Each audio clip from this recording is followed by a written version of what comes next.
मैं कॉलेज से निकाल दिया गया था क्योंकि कॉलेज के अध्यापक परेशान आ गए, प्रिंसिपल परेशान आ गया। उसने कहा कि तुम्हारे साथ सिवाय झंझट के कुछ नहीं। जो प्रोफेसर आता है वही कहता है कि या तो ये लड़का रहे या हम नौकरी छोड़ते।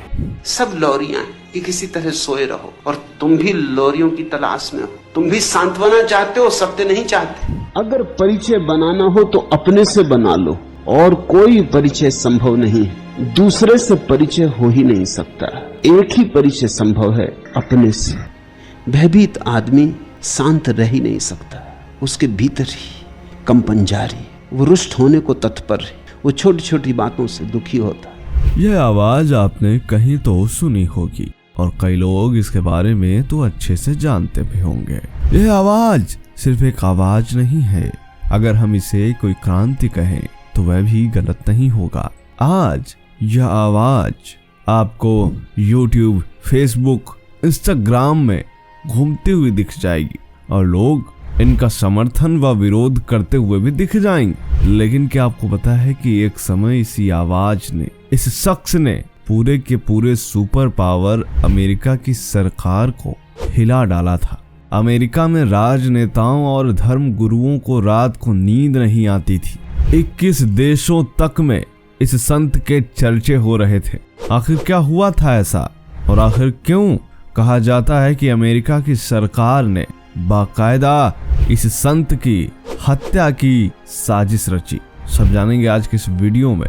बताएंगे आपको कैसे एक संत ने पूरे के पूरे अमेरिका को हिला डाला था, कैसे 21 देशों ने इस संत पर बैन लगा दिया। चलिए शुरू करते हैं आज का वीडियो।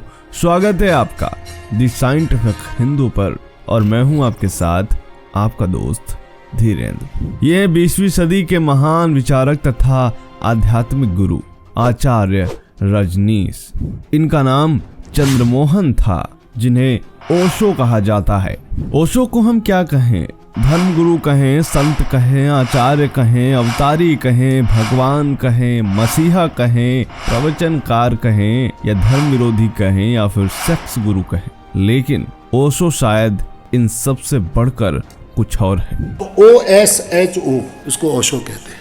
मैंने उसका अर्थ क्या किया, O मानी ओरिजिनल, मौलिक, और S का अर्थ मैंने किया साइलेंट, अपनी खुद की शांति, और फिर H मानी हैप्पीनेस, और फिर वो ओरिजिनल साइलेंस, हैप्पीनेस ओरिजिनल।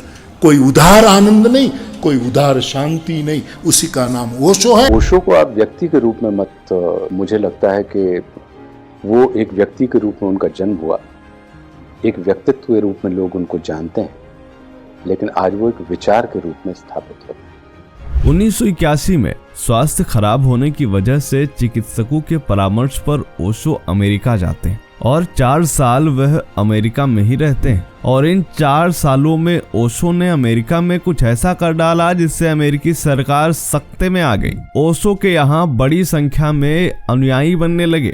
बड़े बड़े अमेरिकी बिजनेसमैन, राजनेता उनकी शरण में जाने लगे। उनके अमेरिकी शिष्यों ने ही ओरेगॉन राज्य में 64,000 एकड़ जमीन खरीद डाली और उन्हें वहां रहने के लिए आमंत्रित किया। कहा जा रहा था कि ये ओशो का शहर है। इस रेगिस्तानी जगह में ओशो का कम्यून खूब फलने फूलने लगा। यहाँ 5,000 लोग रहने लगे, और यह सबके सब अमेरिकी थे। ओशो जब तक अमेरिका में रहे, टीवी डिबेट्स, न्यूज़पेपर में ओशो का नाम आता रहा। महंगी घड़ियां, रोल्स रॉयल्स कारें, डिजाइनर कपड़ों की वजह से उनकी चर्चा हो रही थी। ओरेगॉन में ओशो के शिष्यों ने इस 64,000 एकड़ की जमीन का नाम रजनीशपुरम रखा था। पहले यहाँ सिर्फ एक आश्रम था, लेकिन देखते ही देखते यहाँ पूरी कॉलोनी बनने लगी। यहाँ रहने वाले लोगों को रजनीशीज कहा जाने लगा। यहाँ धीरे धीरे ओशो के फॉलोअर्स बड़ी संख्या में बढ़ने लगे, और यह अमेरिकी सरकार के लिए काफी हैरान कर देने वाला था। जिसके बाद अमेरिकी सरकार द्वारा इनके खिलाफ पूरी की पूरी साजिश रची जाती है। 1985 में अमेरिकी सरकार ने ओशो पर आप्रवास नियमों के उल्लंघन के तहत 35 आरोप लगाए और इनको हिरासत में ले लिया, और इसके अलावा ओशो से 4 लाख अमेरिकी डॉलर की पेनल्टी ली, और साथ ही उन्हें देश छोड़ने और 5 साल तक वापस न आने की सजा हुई। कहा जाता है यही वो समय था कि अमेरिकी सरकार इतनी डर गई थी कि उन्हें जेल में थैलियम नाम का स्लो पॉइजन दे दिया गया था, यानी धीमे असर करने वाला जहर।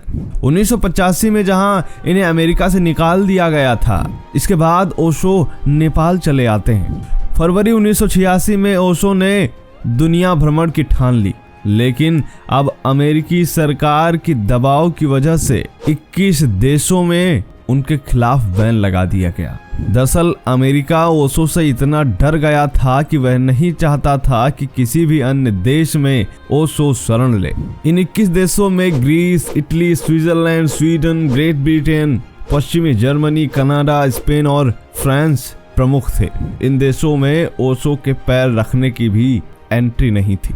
इसके बाद 1987 में पूना के वह अपने आश्रम में लौट आते हैं। 10 अप्रैल 1989 तक 10,000 शिष्यों को वह प्रवचन देते रहे और 19 जनवरी 1990 में ओशो की हार्ट अटैक से मृत्यु हो जाती है। शायद इस मृत्यु पर सबसे ज्यादा खुश अगर कोई देश था तो वह अमेरिका था। वहीं देश दुनिया में ओशो के अब तक लाखों नहीं बल्कि करोड़ों की संख्या में अनुयायी बन चुके थे। ओशो का जन्म मध्य प्रदेश के कुशवाड़ा में हुआ था।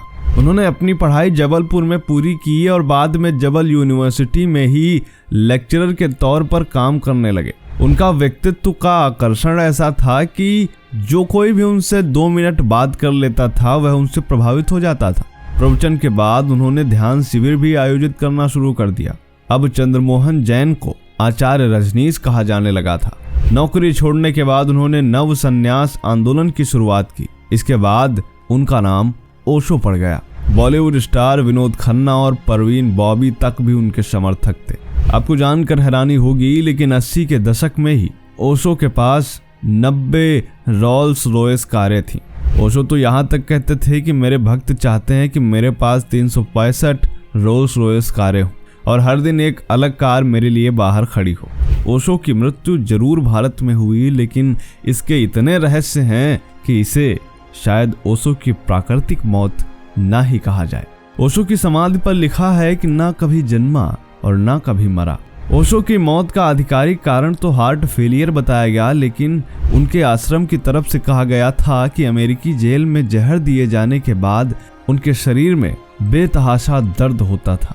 कहा जाता है कि 19 जनवरी 1990 की दोपहर को ओशो के डॉक्टर को आश्रम के बाहर बुला लिया गया और इसी बीच ओशो की मृत्यु हो जाती है। आखिर ऐसा क्यों? 2015 में उन्हीं डॉक्टर का एक बयान आया जिसमें वे कहते हैं कि ओशो के पर्सनल डॉक्टरों देवराज और जयेश ने उन्हें घंटों तक कमरे में बंद कर दिया था और उन्हें अन्य लोगों से मिलने नहीं दिया गया और उन डॉक्टर से, जिनका नाम गोकनी था, उनसे जबरदस्ती मायोकार्डियल अवरोध लिखने को कहा गया ताकि शक की गुंजाइश न रहे। कुछ लोग कहते हैं कि उनकी मृत्यु में उनके आश्रम के ही कई लोगों का हाथ था। और आपको जानकर हैरानी होगी कि ओशो की मृत्यु के बाद उनके अंतिम दर्शन का कार्यक्रम भी नहीं रखा गया।